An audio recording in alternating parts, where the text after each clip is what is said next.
If I could get some service.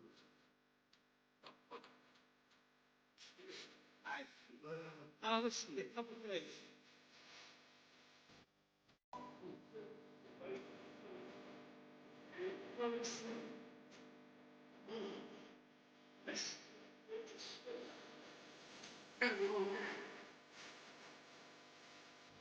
It's been a long time.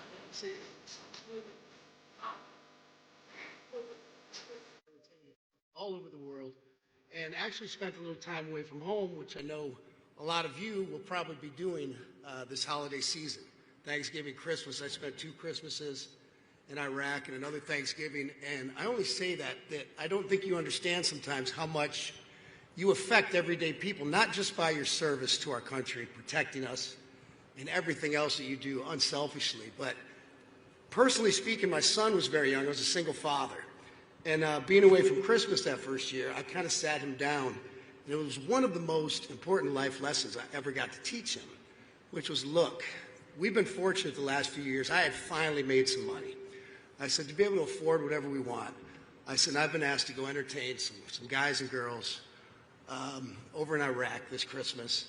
So we're not going to have a lot of presents this year. I'm going to be gone, but I'm going to go be with people who can't be with their families as well.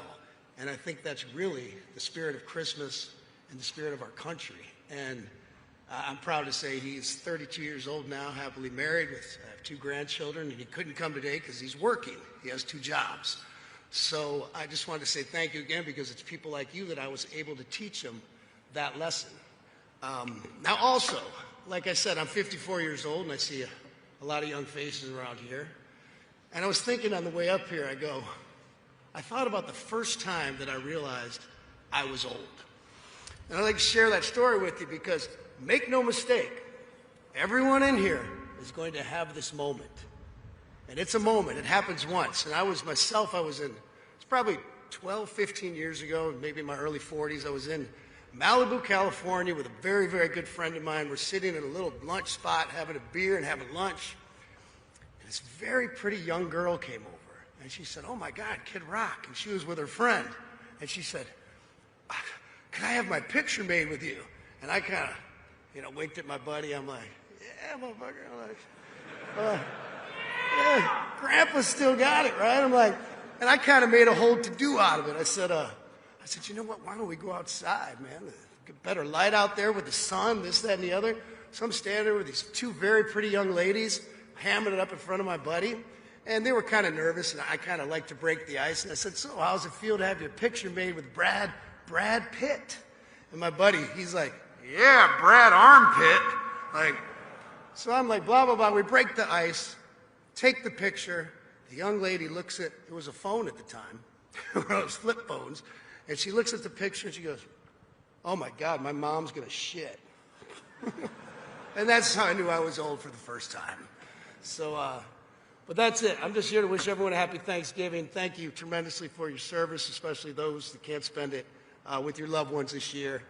Now I'm so proud to bring up a man who's also served in our military in the Marines.